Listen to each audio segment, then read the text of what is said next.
Welcome साथियों, मैं विवेक चौधरी हार्दिक स्वागत करता हूं अपने चैनल एसएससी के तूफान पर। आज हिंदी व्याकरण में आज कारक नामक चैप्टर आता है जिसके एक दो प्रश्न जरूर प्रश्न परीक्षा में पूछे जाते हैं।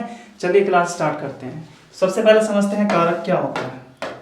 कारक तो कारक की डेफिनेशन जो परिभाषा है वो क्या कहती है कि वह शब्द जो संज्ञा या सर्वनाम, संज्ञा हो या सर्वनाम हो को किससे जोड़ती है? क्रिया से जोड़ देती है। क्रिया से जोड़ने का कार्य करते हैं क्या कहलाते हैं भाइयों? कारक कहलाते हैं। एग्जाम्पल में समझ लीजिए इसको। राम पत्र लिखता है, ये एक वाक्य है, ठीक है। तो इसमें वाक्य क्या है? राम है ना, राम पत्र लिखता है।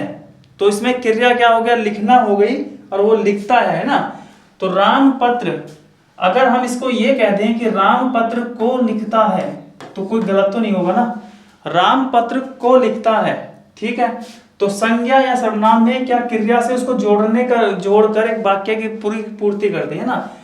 अब राम क्या है? राम एक इसमें क्या है? वो करता है, जो कार्य करता है ना, किसी क्रिया वो करता है, वो क्या, उसको क्या कहते हैं? हम कर्ता कहते हैं उसको, ठीक है। और जिस चीज पर वो काम कर रहा है तो वो कर्म कहलाता है। वो काम क्या कर रहा है? पत्र लिखने का काम कर रहा है, तो वो क्या कहलाया? क्या उसको कर्म कहला गया, ठीक है। तो ये कारक शब्द होते हैं कर्ता, कर्म, ठीक है। और जिसके द्वारा लिखा जा रहा है, जैसे राम पत्र पेन से लिखता है, राम पत्र पेन से लिखता है। ध्यानपूर्वक सुनना, ये क्लास बहुत अत्यंत जरूरी है आपके लिए, क्योंकि इसमें ना क्रिया और कारक के बीच में संबंध देखना जरूरी है। तो राम तो हो गया कार्य करने वाला, वो हो गया कर्ता। जिस पर वो काम कर रहा है, क्या काम कर रहा है? पत्र लिख रहा है, वो हो गया कर्म, है ना। और जिसके द्वारा वो काम कर रहा है वो हो गया करण, ठीक है। तो कर्ता, और इसका क्या हुआ? कर्म, और इसका क्या हुआ? करण। करण लिख देते हैं इसको, है ना, कह रहे हैं करण, ठीक है। तो ये होते हैं कारक शब्द। इसके अलावा और भी कारक शब्द हैं हिंदी में। जो कुल है कारक के भेद हैं वो 8 हैं। हिंदी में कारकों के कुल 8 भेद हैं। चलिए जानते हैं वो कौन कौन से हैं कारक के भेद। हम इसको हेडिंग डालते हैं कारक के भेद। तो हिंदी में जो है वो कारक के कुल कितने भेद हुए? कुल 8 भेद हुए। 8 भेद। वो कौन कौन से हुए? 8 भेद हैं। तो उनको क्रम से बारी बारी से हम उसको पढ़ते हैं। पहला कर्ता,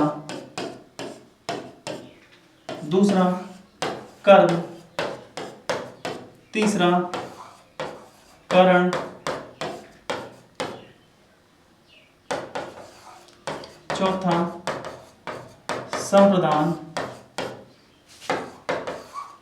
पांचवा अपादान, छठा संबंध, सातवां अधिकरण, और लास्ट है 8वां संबोधन। ये आपके 8 कारक है ना। अब इसमें 8 कारक, इनके शब्द हैं, इनके ये पहचान होती है कि क्या, मतलब किस शब्द से आप उनको पहचान होगी कि कौन सा कारक का प्रयोग हुआ है वाक्य में, ठीक है। चलिए उनके आगे हम उनको लिख देते हैं। कर्ता का कौन सा चिन्ह है या कौन सा शब्द इसके आगे आता है?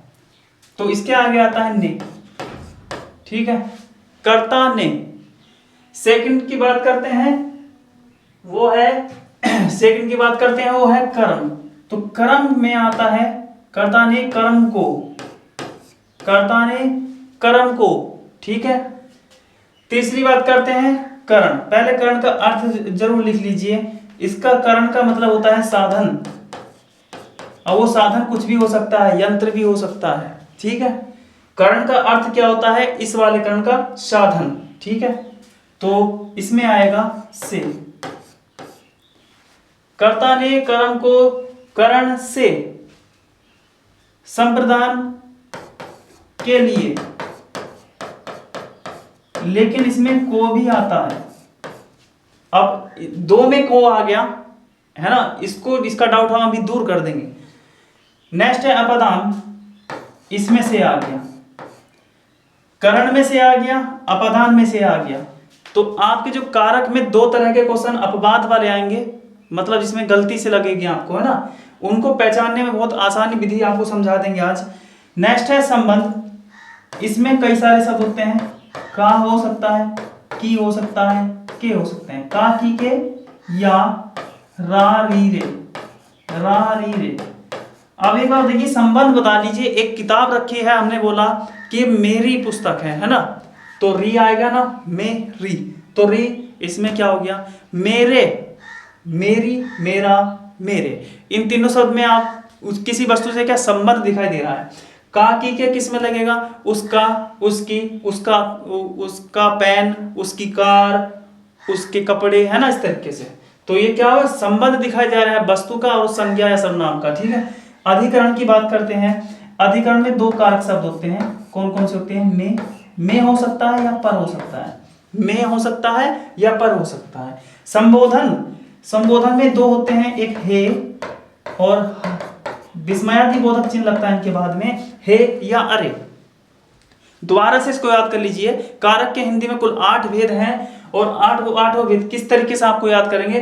कर्ता ने कर्म को करण से संप्रदान के लिए, अपदान से संबंध का की के, अधिकरण में अपर और संबोधन हे आरे, ठीक है। इस तरीके से आप आठों के आठों कारक याद भी कर सकते हैं, और क्वेश्चन किस तरह से इसका पूछा जाता है वो मैं आपको एक एग्जाम्पल के तौर पर बता रहा हूं, ठीक है।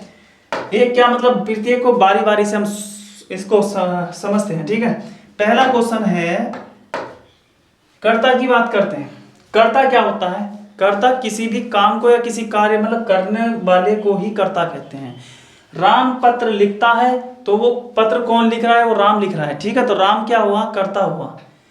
राम ने रावण को मारा, किसने मारा, राम ने मारा ना, तो राम उसमें कर्ता हुआ, ठीक है। तो ये हो गया क्रिया करने वाला अर्थात कर्ता। तो इसका फर्स्ट एग्जाम्पल मैं आपको दे रहा हूं, किस तरीके से क्वेश्चन आता है कि राम ने दूध पिया, राम ने दूध पिया। अब इसमें क्या दो कारक शब्द का प्रयोग हुआ है इस वाक्य में, कैसे कर सकते हैं। एक तो आपको दिखाई दे गया, ने आ गया, है ना, लेकिन दूसरा इसको आपको नहीं दिखाई दिया। लेकिन अगर हम कह दें कि राम ने दूध को पिया, अब बताइए क्या वाक्य गलत हुआ, क्या नहीं हुआ ना। राम ने दूध को पिया, वास्तव में को लगा सकते हैं उसकी जगह, है ना। तो इस वाक्य में कितने कारक शब्दों का प्रयोग हुआ है, दो का, एक ने का, एक को का। अब ऐसे प्रश्न में क्या अंडरलाइन जरूर आएगी, किस क्वेश्चन के भैया किस शब्द के बारे में पूछा है, ठीक है। तो राम ने दूध पिया और राम के नीचे एक अंडरलाइन दे दी गई है कि उसमें लिखा है रेखांकित शब्द में कारक की पहचान कीजिए। तो हमें राम को करना है ना, राम क्या काम कर रहा है, क्रिया कर रहा है ना, राम ने क्रिया की है, तो राम क्या हो गया इसमें, ये ने शब्द क्या हो गया, कर्ता शब्द हो गया, कर्ता कारक हो गया, ठीक है। लेकिन अगर बाय द वे इसमें क्या होता है, राम में अंडरलाइन ना देकर उसमें दूध को अंडरलाइन कर देते, तो तब क्या होता, अभी देखना से, राम ने दूध पिया, राम ने दूध पिया, और हमने इसमें को का इस्तेमाल नहीं किया गया, तो आप इसका आंसर क्या देते हैं, राम, इसको अंडरलाइन नहीं दी गई, सॉरी इसको अंडरलाइन नहीं दी गई, और अंडरलाइन जो दी गई है वो दी गई है दूध को, है ना। तो यहां पर समझिए क्रिया किसने की, राम ने, इफेक्ट किस पर पड़ा, दूध पर, मतलब इफेक्ट मतलब क्या, कर्म पर उसके इफेक्ट पड़ता है। मतलब कोई जब क्रिया किसी चीज पर की जाती है, या तो वो कम होती है, ज्यादा हो जाती है ना, कम ही होती है अधिकतर। तो राम ने दूध पिया, दूध पीने से उसको क्या हल्का हो गया, है ना। तो इफेक्ट किस पर पड़ा, दूध पर इफेक्ट पड़ा, है ना। तो जिस पर इफेक्ट पड़ता है तो कर्म पे इफेक्ट पड़ रहा है वाक्य में, तो इसलिए कर्म होगा। ये दूसरी तरकीब इसकी पहचानने की है कि राम ने दूध, दूध के आगे कोई कारक शब्द नहीं है, और जिसके आगे कोई कारक शब्द ना लगा उसमें एक बार को जरूर लगाकर चेक कर लें कि वाक्य गलत तो नहीं हुआ। राम ने दूध को पिया, तो दूध पर अगर अंडरलाइन होती तो इसमें कौन सा कारक होता, कर्म होता। चलिए आपको दो समझ में आ गए होंगे, कर्ता और कर्म, ठीक है, एक बार और दोबारा बता दें, राम ने दूध को पिया, अगर राम पे अंडरलाइन लिखी है क्रिया करने वाला तो करता होता है, सिंपल एकदम बिल्कुल, है ना। दूसरा क्या है कि राम ने जो काम किया, क्या काम किया, दूध पिया, तो दूध इसमें क्या हो गया, कर्म है ना, सो दूध को पिया। ठीक है, चलिए अब बात करते हैं दो डाउट वाले पर, करण और अपधान एक साथ क्लियर करते हैं, करण और अपधान। ठीक है, तो ये चलो इसको मैं रफ कर देता हूं, उसके बाद नेक्स्ट एक क्वेश्चन बता रहा हूं। ठीक है, करण और अपधान, मैं दोनों कारकों को एक साथ समझाने जा रहा हूं। ठीक है, क्योंकि दोनों में क्या प्रयोग होता है, से होता है, दोनों में से प्रयोग होता है। अभी करण का अर्थ क्या बताया है मैंने पीछे, करण का जो अर्थ बताया है वो होता है साधन, करण का। ठीक है, अपदान का जो अर्थ होता है वो होता है अलग होना, अलग होना, वो चाहे किसी भी दृष्टि से हो। अपदान, यदि किसी वाक्य में किसी एक वस्तु कोई दूसरी वस्तु से या किसी प्राणी से दूर हो गई है, अलग हो रही है, उसमें से का प्रयोग किया गया है, तो 100% उसमें क्या लगाना है आपको, अपधान। और करण में क्या लगाना है, करण कैसे पहचान करेंगे कि यदि हम कोई काम किया, हमने कोई कार्य किया, कोई क्रिया की और उसमें हमने किसी साधन का इस्तेमाल किया, ठीक है, तो वहां पर करण का प्रयोग करना है। एग्जाम्पल मैं आपके सामने पेश कर रहा हूं, पहला एग्जाम्पल। ठीक है, राम ने रावण को तीर से मारा, तीर से मारा। ठीक है, अब इसमें कुल कितने कारक शब्दों का इस्तेमाल किया गया है वो देख लीजिए, देख लीजिए। एक ने आया है, एक को आया है, एक से आया है।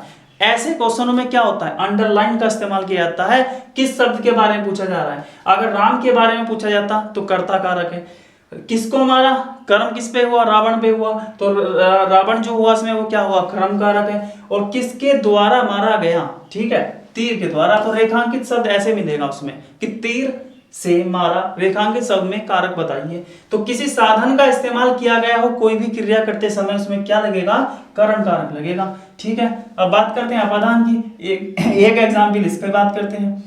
पहला है इसका, पेड़ से पत्ते गिरते हैं, पेड़ से पत्ते गिरते हैं, या गिरता है ना, पेड़ से पत्ता गिरता है।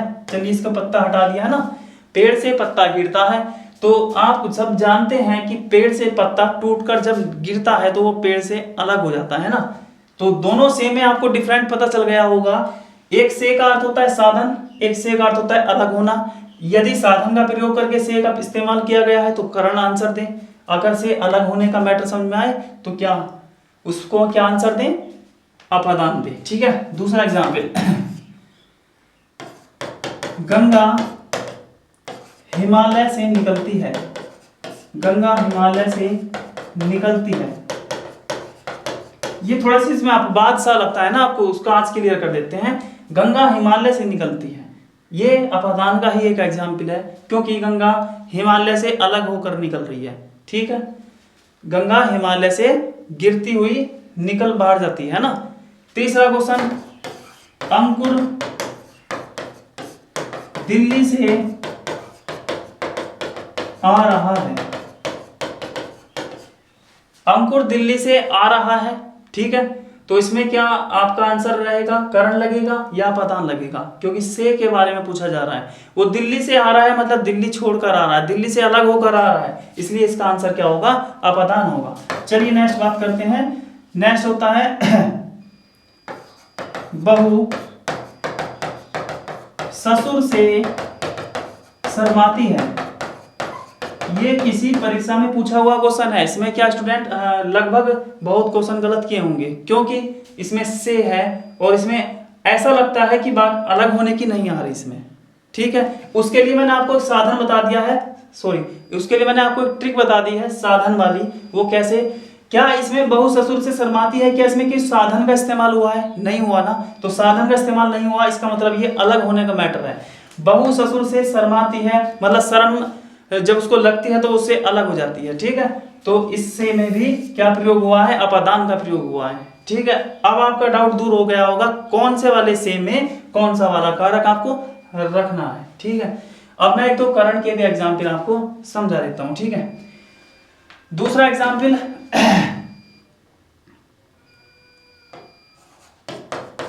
पेन से पुस्तक पर लिखा गया,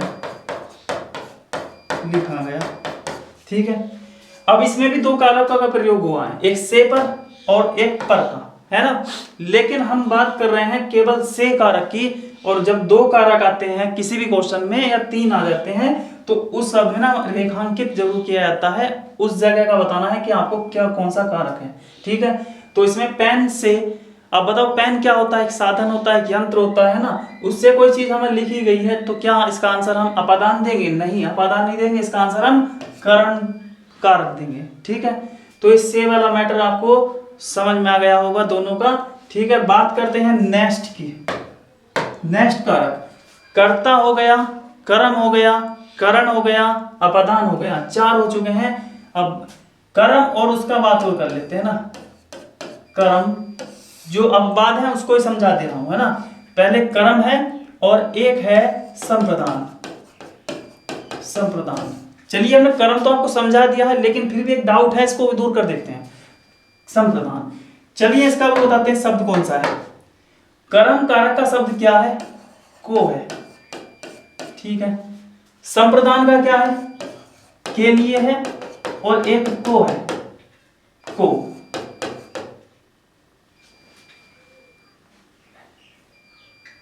के लिए है और को है, ठीक है। अब मैं इसके आपके सामने दो एग्जाम्पल दे रहा हूं, उसका आंसर सा देना, ठीक है। पहला क्वेश्चन है, उसने कंबल गरीबों को दिए, ठीक है। दूसरा है,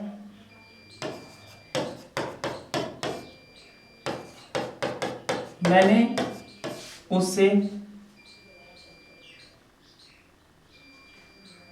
नहीं हुआ, मैंने घर जाकर खाना खाया। ये दोनों में ही क्या कारक शब्द है? को है, लेकिन एक कर्म का हो सकता है, एक संप्रदान का हो सकता है, या दोनों संप्रदान के हो सकते हैं या दोनों कर्म के हो सकते हैं। चलिए सर्च करते हैं कौन सा इसका आंसर सही है। उसने कंबल गरीबों को दिया, ये इसको रेखांकित कर दिया गया। बताइए कौन सा कारक हो सकता है इसमें? कर्म होगा, संप्रदान होगा। उसके लिए मैं आपको एक चीज बता दे रहा हूं कि कर्म तो ये तो होता है नॉर्मल, है ना इसको, लेकिन संप्रदान के लिए जो बता देता हूं, या तो के लिए का प्रयोग होगा कि मैंने उसके लिए फल खरीदे, इस तरह का कोई वाक्य हो गया, या मैंने गरीबों के लिए कुछ खरीदा, है ना। तो तब तो सिंपल आप के लिए सब देखते ही आंसर के लगा देंगे संप्रदान। लेकिन को वाले में डाउट होता है, या तो कर्म में जाएगा या संप्रदान में जाएगा, ठीक है। लेकिन संप्रदान में तब जाएगा तब जब वो किसी चीज के लिए दिया जा रहा हो, कि मतलब दान दिया जा रहा हो, है ना, दान दिया जा रहा हो, ये समझो दान के लिए समझ ले। अगर को शब्द दान के लिए दिया जा रहा है या सहायता के लिए दिया जा रहा है, सहायता के लिए, है ना, तो तब उस को का इस्तेमाल हम संप्रदान में करेंगे। एग्जाम्पल, उसने कंबल गरीबों को दिए। कंबल क्यों दिए? गरीबों की हेल्प की या गरीबों के लिए दिए, है ना। तो हम उस को का इस्तेमाल हम के लिए का प्रयोग कर सकते हैं। अतः उसने कंबल गरीबों को दिए, ये किसका एग्जाम्पल हुआ? ये संप्रदान का हुआ। मैंने घर जाकर खाना खाया, किसके लिए खाना खाया भाई? अपने लिए खाया होगा, ठीक है। तो मैंने घर जाकर खाना खाया, ये किसी और के लिए नहीं किया हमने, ये अपने लिए किया, ठीक है। मैंने घर जाकर खाने को खाया, ये समझ लीजिए, है ना। तो नॉर्मल सी बात है, ये किसका होगा? कर्म का होगा। दोनों समझ में आ गए होंगे। नेक्स्ट तीसरा क्वेश्चन ये बताइए कि वो किधर जाएगा? कर्म में जाएगा या संप्रदान में जाएगा, ठीक है। अमेरिका ने भारत को सहायता राशि प्रदान की। कितने कारक शब्दों का इस्तेमाल हुआ है? दो का। कौन कौन से? ने और को। तो ने की बात नहीं आ रही है। अगर ने की बात करें, अमेरिका कौन सा कारक शब्द है? करता है, कोई काम किया है अमेरिका ने, ठीक है। अब बात करते हैं भारत को, इसमें कौन सा कारक का प्रयोग हुआ है, ठीक है। तो भारत को बताइए, क्या पहचान बताई थी? को में दो चीज आती हैं, एक तो नॉर्मल हो गई, दूसरी क्या हो गई? अगर किसी को दान दिया जा रहा हो उसकी हेल्प की जा रही हो, अगर उसके को का इस्तेमाल किया जाए तो उसका आंसर संप्रदान होगा। ठीक है, क्या होगा उसका आंसर? संप्रदान कारक होगा। अब कर्म के कुछ एग्जाम्पल लिखवा दे रहा हूं। अध्यापक ने छात्र को पढ़ाया, छात्र को पढ़ाया। अब इसमें ये मत कहना कि हेल्प की जा रही है, ये तो अध्यापक का कार्य है छात्र को पढ़ाने का। ठीक है, जिस प्रकार हम कर रहे हैं उसी प्रकार अध्यापक ने छात्र को पढ़ा दिया, तो कोई हेल्प नहीं की उसकी, अपना कर्म किया उसने। ठीक है, तो छात्र को इसका क्या आंसर लगेगा? उसने अपना कर्म किया। ठीक है, तो उसका आंसर है कर्म कारक। चलिए, आपको समझ में आ गया होगा कौन सा कर्म कारक है, कौन सा संप्रदान कारक है। मैं इस वीडियो में क्या सबको क्लियर कर देता हूँ। ठीक है, अब इनके हम जो अभी तक चैप्टर कराए हैं ना, तो इनके हम सभी की प्रश्नावली तैयार कर रहे हैं। उन सभी को हम एक बार रिवाइज के तौर पर हम कुछ जैसे 20-20, 25-25 क्वेश्चन सबके रख देंगे, उनके क्वेश्चन बनाएंगे। ठीक है, तो कारक की भी एक प्रश्नावली बनेगी। चलिए बात करते हैं नेक्स्ट कारक की। नेक्स्ट कारक कौन सा होता है? कौन कौन से हो गए भैया? कर्ता हो गया, करण हो गया, करण हो गया, है ना, संप्रदान हो गया, जिसमें के लिए आता है। एक संप्रदान का 1-2 एग्जाम्पल और बता देता हूं। ये तो को वाले का मैटर समझाया, इसमें को आ जाता है। संप्रदान के कुछ एग्जाम्पल एक आध और दे रहा हूं कि मैंने देश के लिए कुछ नया कार्य किया है, नया कार्य किया है। तो जब आपके हमने इसके आगे लिखवा दी थी कर्ता ने कर्म को करण से, अगर आपने वो 8 के 8 याद कर लिए तो आप इसका आंसर नॉर्मल तरीके से दे देंगे कि के लिए कौन सा कारक होता है? संप्रदान होता है। सिंपल सी बात है। ठीक है, तो ऐसे क्वेश्चन को आप इतना डीपली जाने के लिए कोस का इस्तेमाल, को का मतलब थोड़ा सा इंपॉर्टेंट था इसमें, और के लिए क्या हो गया? इसके लिए नॉर्मल हो गया। मतलब की बात यह है कि आप इसको आराम से कर लेंगे। ठीक है, संप्रदान कर्ता हो गया, कर्म करण संप्रदान। इसके बाद आता है अपादान, ये भी हो गया है, इसमें से आता है। अब बात करते हैं संबंध। संबंध रह गया, अधिकरण रह गया और संबोधन रह गया। 3 कारक बचे हैं आपके। चलिए संबंध की बात करते हैं। संबंध मतलब रिलेशन, और किसी संज्ञा या सर्वनाम का किसी वस्तु से कोई रिलेशन दिया गया हो तो वो संबंध कारक कहलाता है। एग्जाम्पल कि संबंध के एग्जाम्पल है ना, संबंध कारक। क्या पहचान बताई थी इसकी? संबंध, इसमें बहुत सारी चीजें आती हैं, का, की, के अथवा रा, री, रे। ये कोई से 6 में से एक आ जाएगा, उस सेंटेंस में लिखा हुआ, उस वाक्य में लिखा हुआ। एग्जाम्पल पहला, यह किताब मेरी है, यह किताब मेरी है। बताइए, री शब्द आ गया ना इसमें, मेरी, और किताब का मेरे से संबंध दिखाया गया है, तो संबंध कारक हो गया। नेक्स्ट दूसरा, कि मैंने उसकी कार खरीदी, मैंने उसकी कार खरीदी। ठीक है, तो इसमें क्या सब किया गया है ना, मैंने उसकी कार खरीदी, उस व्यक्ति का कार का रिलेशन दिखाया गया है कि वो कार किसकी है? उसकी है, तो संबंध हो गया ना इसमें। ठीक है, अब आपको संबंध कारक में भी कोई दिक्कत नहीं होगी पहचानने में। अब अधिकरण की बात करते हैं। अधिकरण कारक,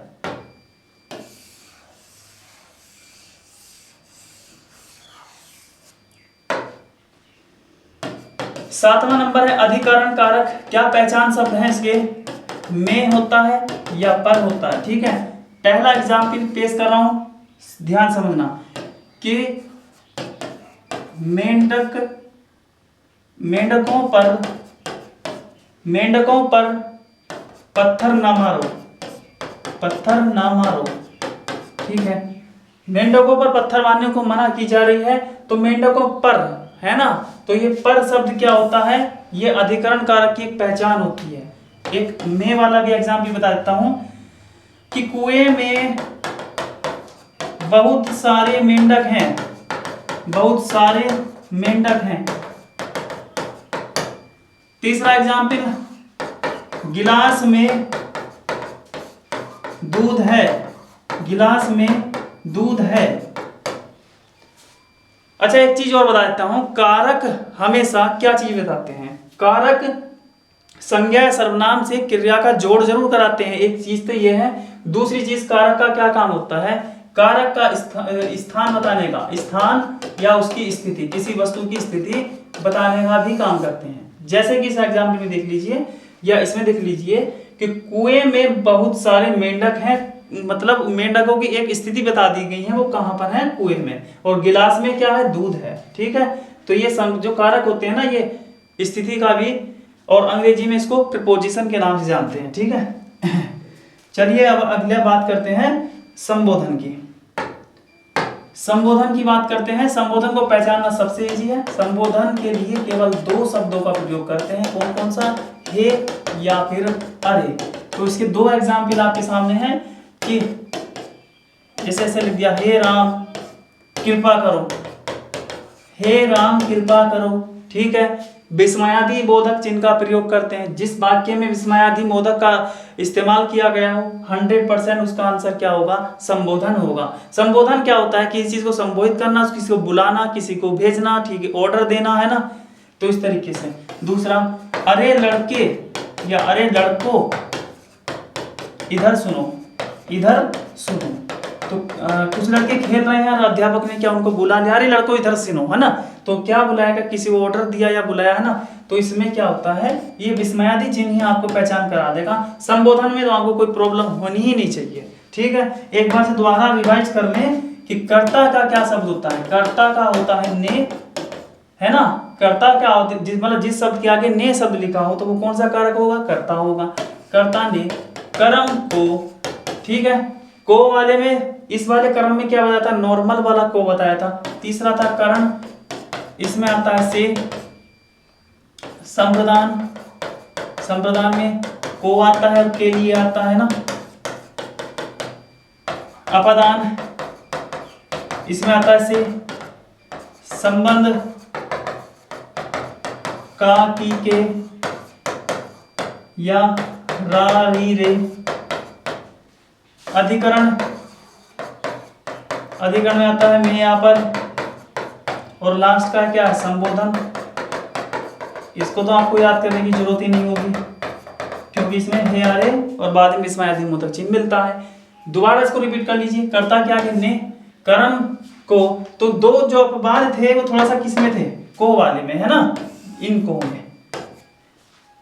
अगर कोई दान दक्षिणा या हेल्प की जा रही है उसमें को शब्द लिखा है तो कौन सा आंसर होगा, संप्रदान। नहीं तो आपको क्या आंसर देना है, कर्म। ठीक है, इन दोनों से वाले में क्या मैटर था, इसमें क्या, यदि किसी साधन का इस्तेमाल कर रहे हैं और से शब्द लगा है तो तब क्या होगा, करण होगा। लेकिन अगर किसी में अलग होने का मैटर आ जाए कि किसी वस्तु दूसरी वस्तु से अलग हो रही है, उसमें से का प्रयोग किया गया है, तो कौन सा आएगा, अपदान आएगा। ठीक है, ये तो आपको नॉर्मल है, संबंध, अधिकरण और संबोधन, इसमें तो आपको कोई प्रॉब्लम होगी नहीं। ठीक है, ये 4 ऐसे हैं जिनको आपको थोड़ा सा डीपली पढ़ना है। चलिए आज की आपकी क्लास यही एंड होती है। धन्यवाद।